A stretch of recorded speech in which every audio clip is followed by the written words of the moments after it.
एक बार की बात है जब बीटीएस के सभी मेंबर्स एक म्यूजिक वीडियो की शूटिंग के लिए किसी गांव में गए हुए थे।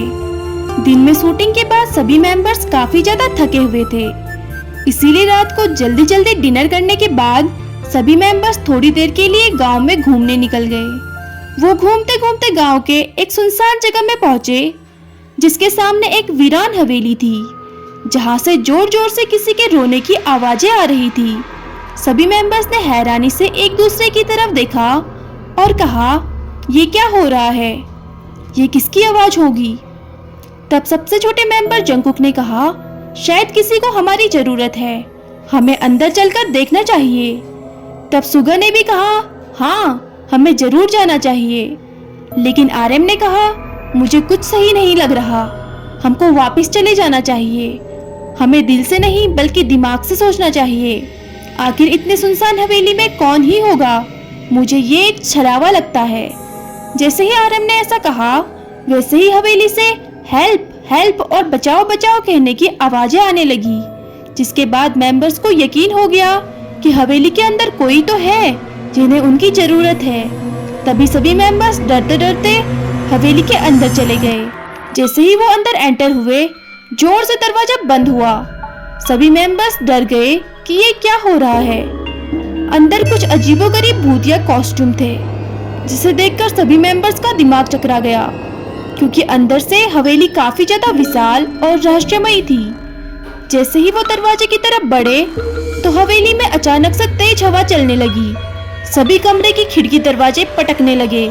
जैसे जैसे खिड़की दरवाजे की आवाज बढ़ी, उनका डर और ज्यादा बढ़ने लगा। सभी बीटीएस मेंबर्स ने आवाज लगाया, कोई है? जो भी है सामने आओ। मेंबर्स ने डिसाइड किया कि हम सब अलग अलग जाकर देखते हैं। तब वी और जंगकुक एक साथ, जिन, आरएम और जेहोप एक साथ और सुगा और जिमिन एक साथ अलग अलग चले गए। उन्होंने सारे कमरों में जाकर देखा और आवाज लगाई, लेकिन पूरी हवेली में उनको कोई नहीं दिखा। लेकिन जंगकुक और वी की नजर एक पुस्तकालय में पड़ी, जहाँ पर ढेर सारी पुरानी किताबें थी।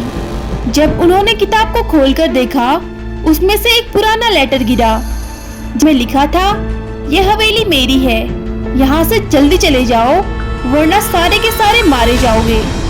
ये देखकर वो घबरा गए और सभी को हवेली के लिविंग रूम में बुलाया और अपनी अपनी डरावनी बातें एक दूसरे को बताई। सभी ने ये महसूस किया कि हवेली में कुछ तो अजीब है। तब अचानक से लिविंग रूम की लाइट चली जाती है और उन्हें तीन लोग सफेद कपड़े पहने हुए उनकी तरफ आते हुए दिखते हैं। वो भागकर दरवाजे की तरफ जाते हैं और सभी लोग साथ में मिलकर दरवाजा खोलते हैं और हवेली के बाहर आ जाते हैं। हवेली के बाहर आ जाने के बाद भी उनके चेहरे पर वो खौफ स्पष्ट नजर आ रही थी और वो अपने रूम पर वापस आ गए। इस घटना के बाद उन्होंने ये डिसाइड किया कि वो अब उस हवेली का नाम भी नहीं लेंगे और कुछ बातें भुला देने में ही भलाई है। लेकिन सुगा कहता है, क्या तुमको सच में लगता है जो हमने अभी अभी देखा है वो सच में भूत ही था? इस पर जिन डरते हुए कहते हैं, तुम्हें अभी भी यकीन नहीं हो रहा कि हमने सच में भूत देखा है? तुम्हें हमारे चेहरे पर ये डर नहीं दिखाई दे रहा? इस पे जेहोप कहते हैं कि मुझे सुगा की बात बिल्कुल सही लग रही है, शायद ये हमारा वहम या फिर आंखों का धोखा भी हो सकता है, क्योंकि इस बात पर यकीन करना थोड़ा मुश्किल है कि भूत प्रेत जैसी चीजें असलियत में होती भी है। इस पर जिमिन कहते हैं, यूं, लेकिन ऐसा कैसे हो सकता है कि हम सबको एक साथ आंखों का धोखा हो और वहम हो? इसके बाद सभी मेंबर्स डिस्कस करते हैं और ये निर्णय लेते हैं कि हम कल दोबारा से उस हवेली में जाएंगे और इस मिस्ट्री को सॉल्व करके ही रहेंगे।